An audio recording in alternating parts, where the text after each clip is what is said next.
Hi, LinkedIn. Nice to be on here again. It's been a while since we did one of these, and I'm super excited today to be joined by someone I deeply admire in the industry to talk about parental leave. So, if you don't already know, Lacey Keminski, super cool.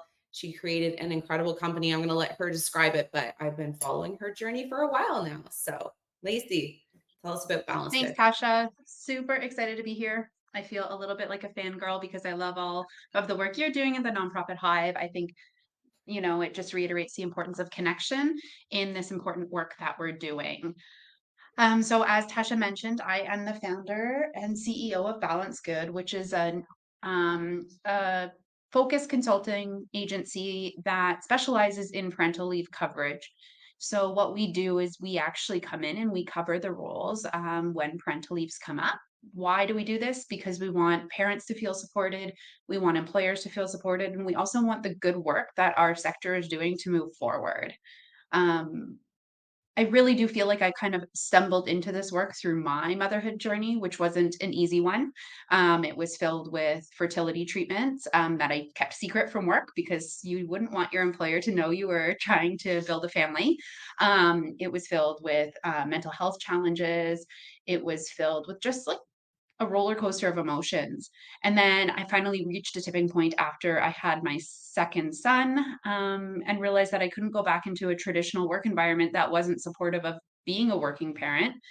So I started Balance Good. And since then, we've covered probably close to 2 dozen parental leaves in the nonprofit space. And we're really trying to rethink how we do parental leaves and how we better support not only working parents in the sector, but all individuals in the sector.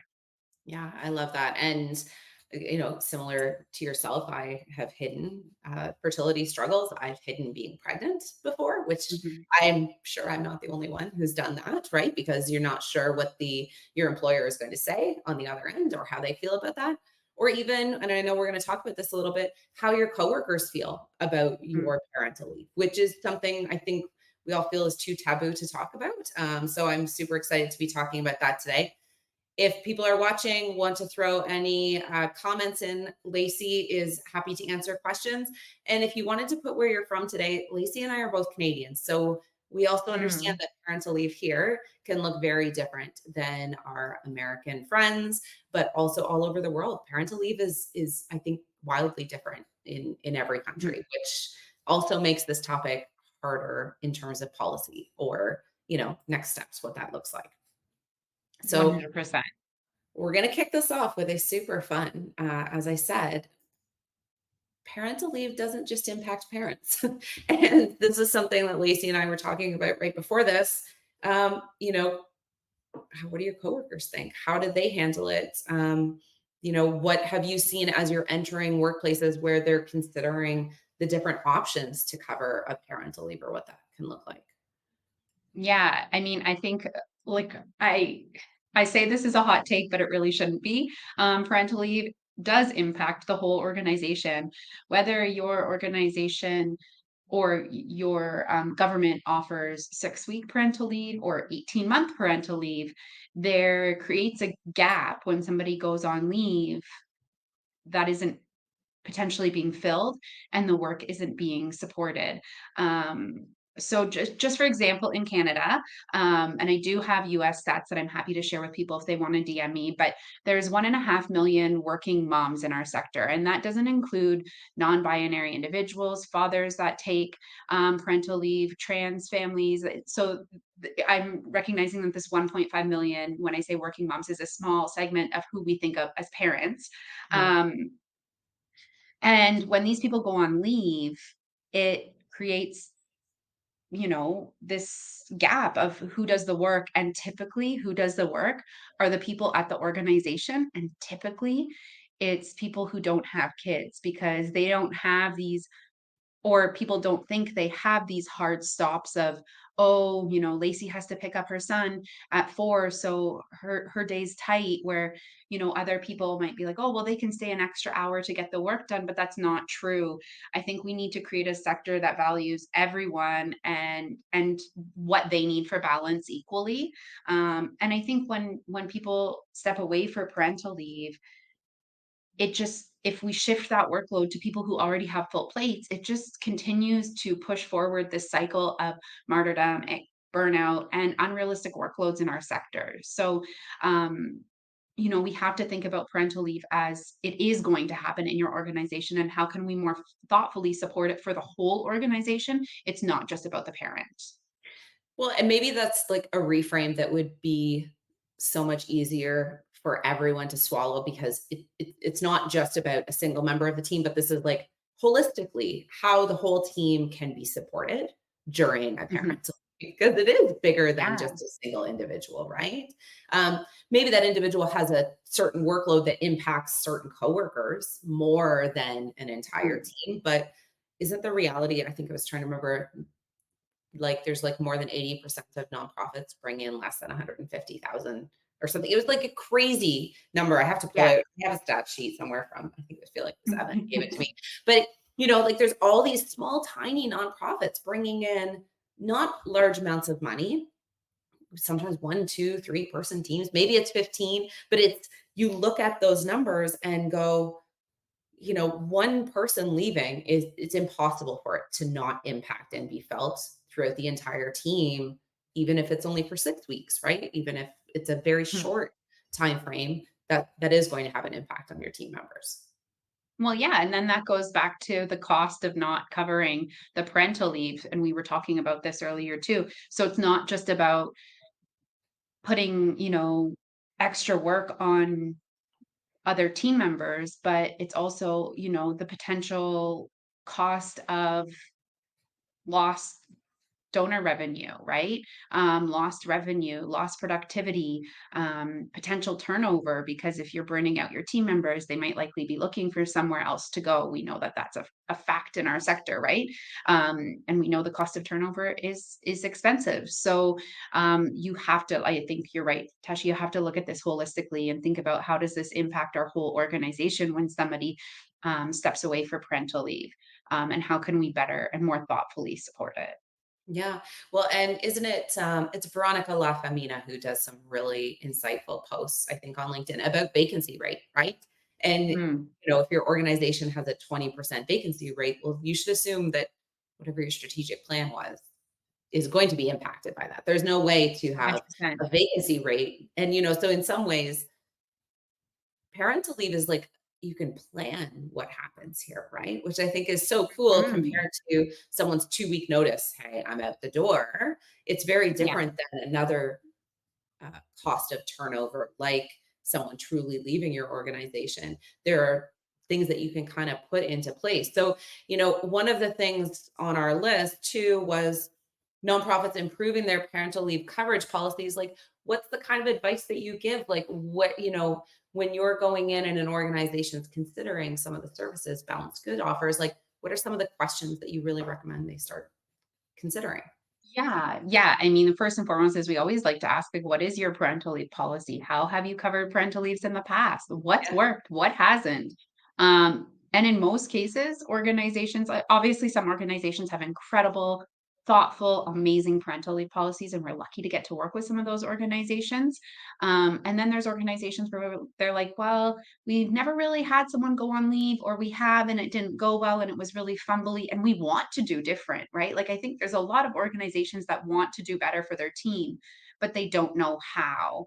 But I think that also roots in the reality that, and again, in Canada, only 35% of nonprofits have a formal paid parental leave top up policy, right?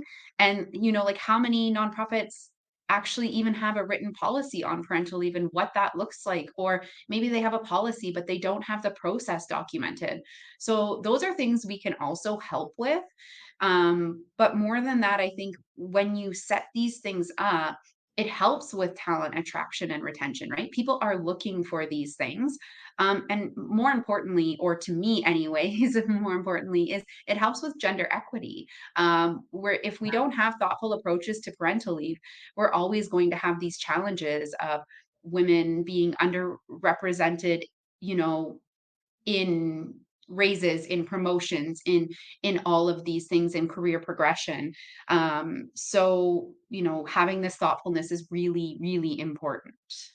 Yeah, I totally agree. And I think y- because so often women, or especially when we're talking more on the maternity leave side, although I guess it would work for paternity leaves as well, people are intending to come back to those positions, right? So I Mhm. think because the intent is to return to the position, almost more care needs to be taken to stay connected. Like, as a mom myself, I've had coworkers who go on a maternity leave. They're gone for quite an extended period of time.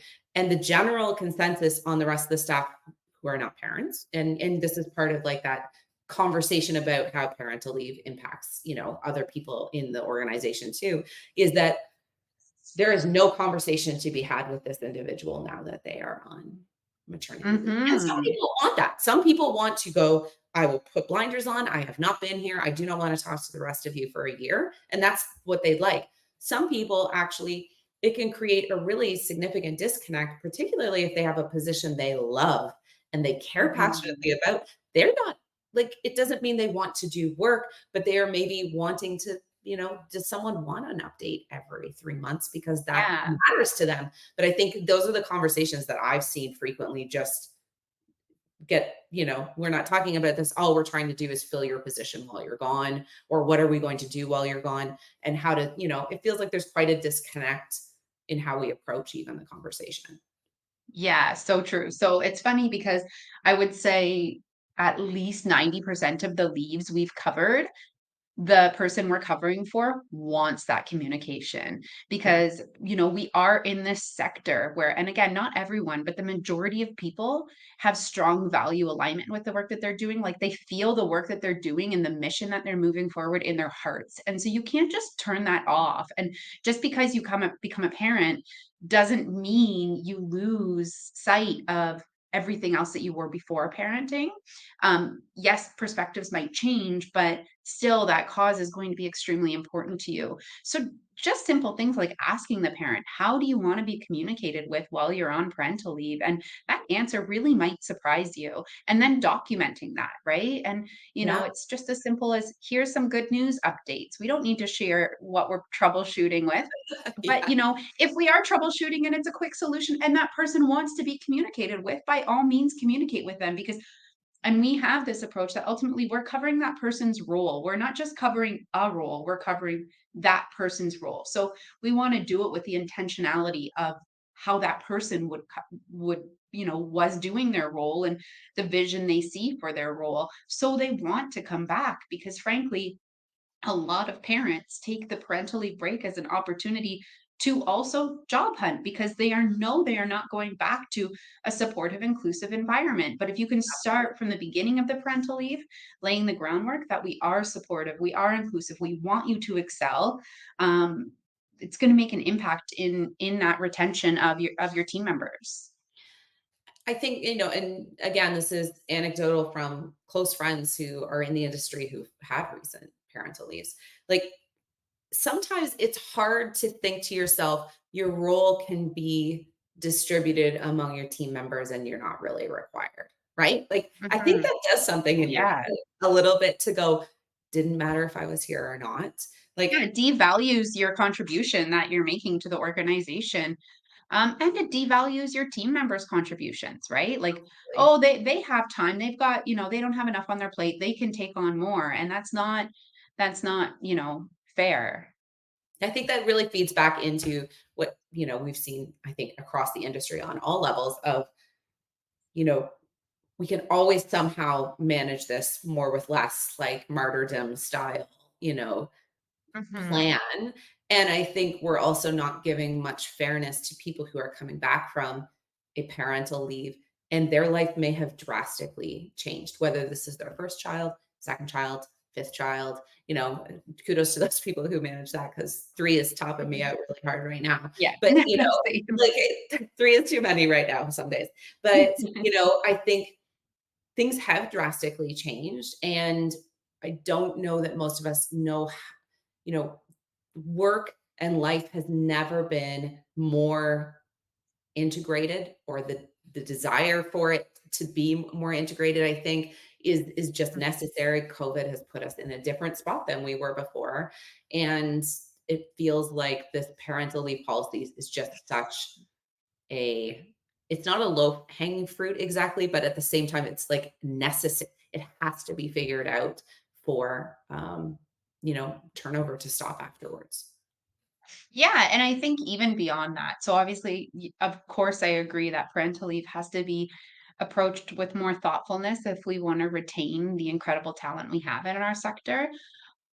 But then I also think, okay, parental leave can also serve as a model for how you handle other leaves in your organization. We all know we have an aging population. We all know many of our team members are also primary caregivers to aging parents, or other family members. And so, how do we create thoughtful leaves that way? How do we create work environments that can go to reduced workload, but then at the same time also continue to support the mission as well as they are. So, are there opportunities to bring in fractional fundraisers? And I know there's a lot of them out there that are incredible, or balance good to backfill leaves that are even not parental leaves, but just again looking at this like wholeness and inclusiveness of people have a life outside of work. But if you can respect that they have a life outside of work and acknowledge that, they also will bring what they can bring to work to advance the mission.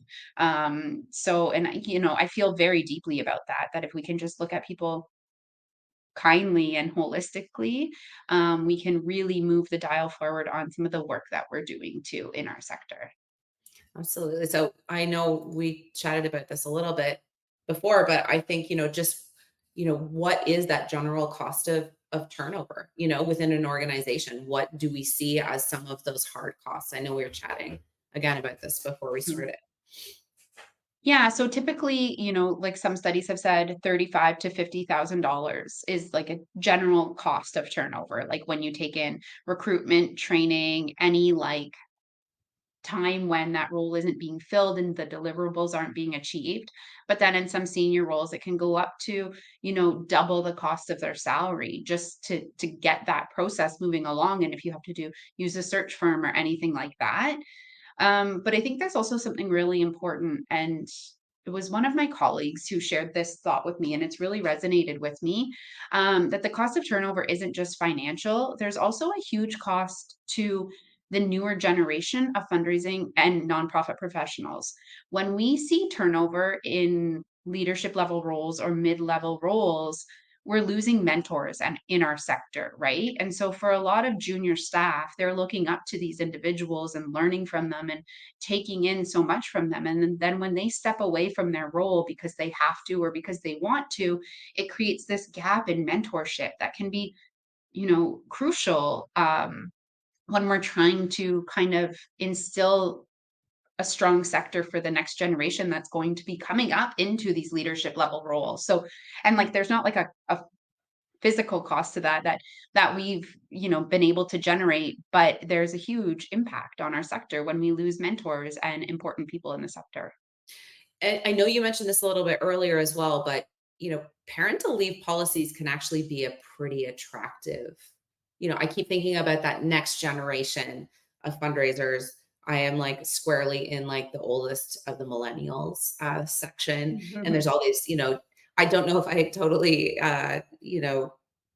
find that I look at like the younger group of millennials and go, "Oh, I see myself there," because I look at them and Mhm, I think there's sometimes better boundaries, and a mhm, I'm not going to do it this way because I'm looking, I said this a few times. My daughter keeps going, "I never want to work as hard as you." And I was going, "Oh, I don't know if I think that's not meant to be a compliment for sure coming from her." But, there is this younger generation coming up that are going to probably look a little bit more closely at all of these things. So how do you see that potentially affecting, nonprofit organizations if they don't have something like this? Yeah.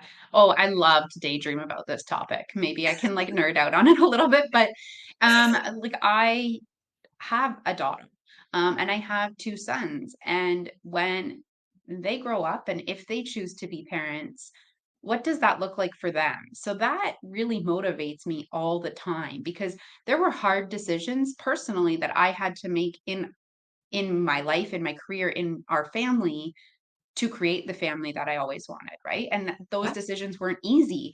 And so, if we can change how we think about parental leave, if it is more thoughtful, if it is more inclusive, if the opportunity and or burden of parental leave doesn't just fall on the mother, or or that there's equal access for same gendered couples, like we have to think about all of these things so then when my kids, if they end up being parents, go on parental leave, they don't have to make these hard decisions. And it's, not this cycle of, okay, well, I'll just use this to go look for another job, or I know I'm not really supported in my parental leave. So when I come back, I'll move to the next thing.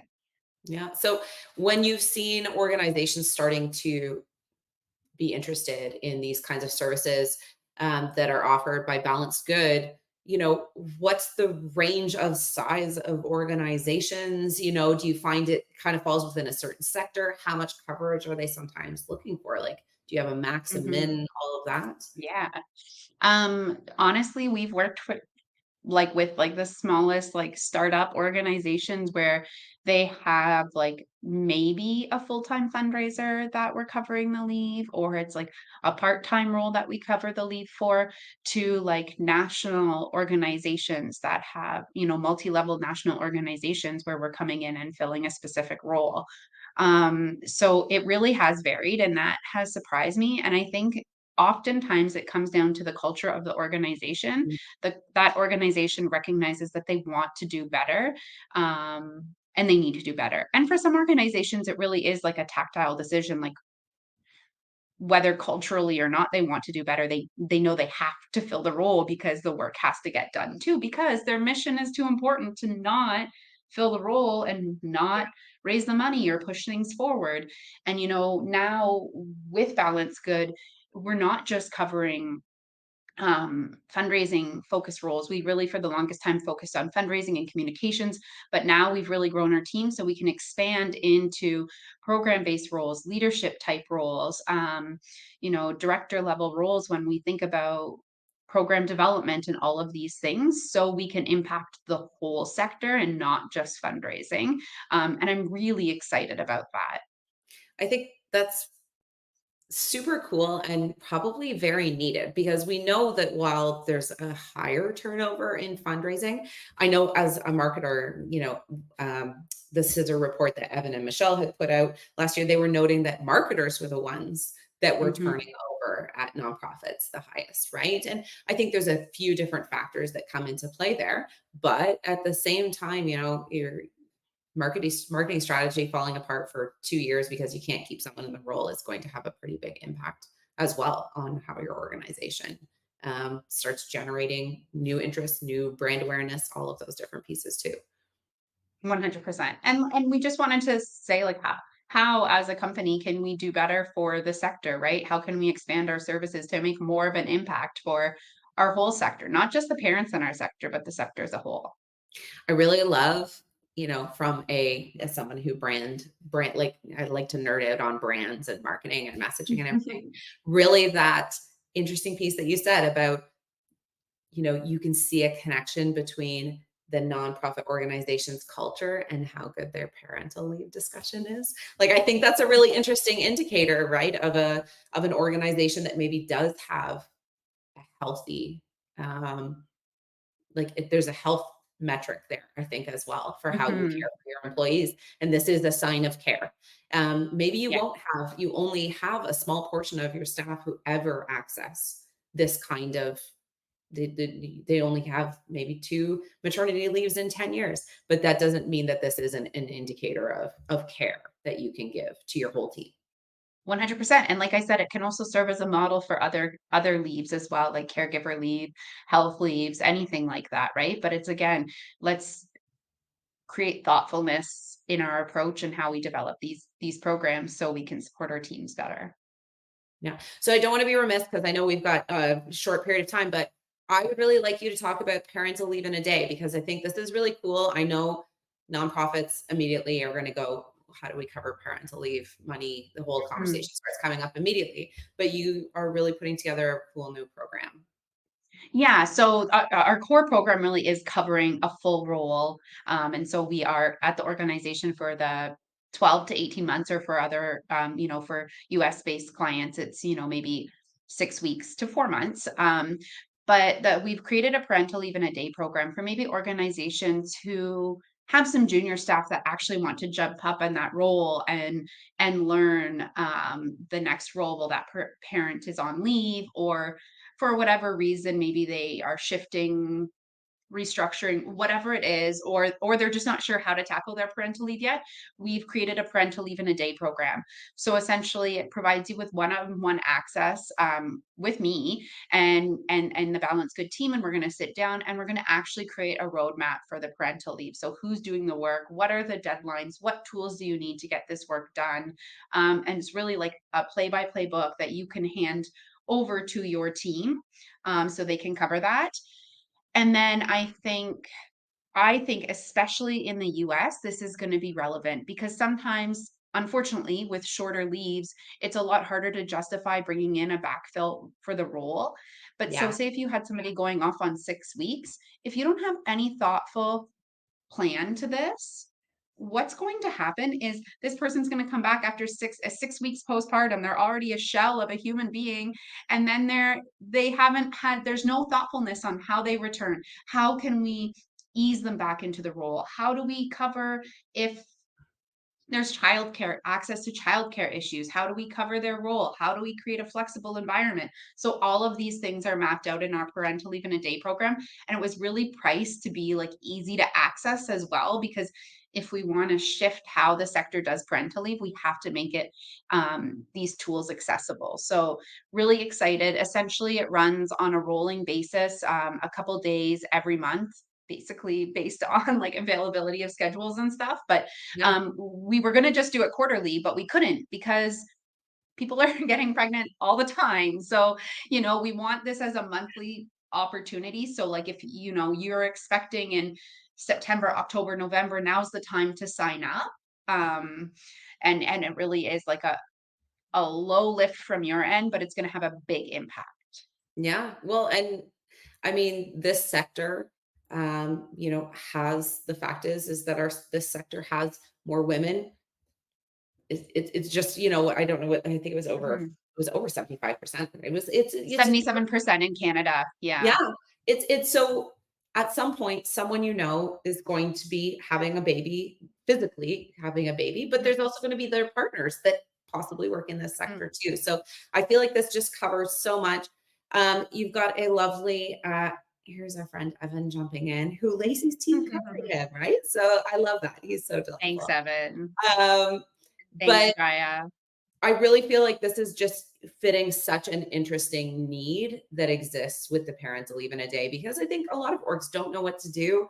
And you're right, in the US, it's very short. It's very short, but I think there is something cool here, even in the Canadian space, because um, paternity leave is still often not used, or like my husband Mhm. never accessed any paternity leave for any of my children. So, and that's just the fact. So, but I think part of it was his org wasn't really sure how to handle him being off, Mhm. right? And there wasn't, there's not as good a structure sometimes for the partner who's supporting, whether a man, female. It like there's not really a good policy in place for a lot of those orgs, and people don't really know what to do with someone only taking 2-3 weeks off. What does that look like, right? So I think that's very cool. This is how you get in touch with Lacey, or you can reach out to Lacey over LinkedIn. I'm going to make sure to drop your LinkedIn in profile into our comments Great. afterwards. Oh, look at these people. I know. Oh, I love this. Thanks, so Megan. Thanks, lovely. everyone. Well, yeah, this is so great. And Lacey, thanks for coming and doing this because I just, you know, like I said, I've been a fan for a very long time of everything you've been doing. And so this is just really exciting and very impactful and important with the work I feel like, has been started in the Nonprofit Hive. And so really appreciate you jumping on and having this conversation. Wonderful. Well, thanks for inviting me. And like Tasha said, feel free to connect with me on LinkedIn. I am an open book. So like, please DM me if you have questions, if you're trying to navigate a tricky topic, please reach out and we can have a chat and see how we can help you. Really just want to reshape how we do parental leave in our sector. Okay, amazing. Julianne jumping in here too as well. And yeah, we're both part of Moms at Work. So that's which is another cool Yes. organization really supporting women in the workforce, which is big conversation. So thank you all for joining us today. And thanks again, Lacey. Thank you. Bye.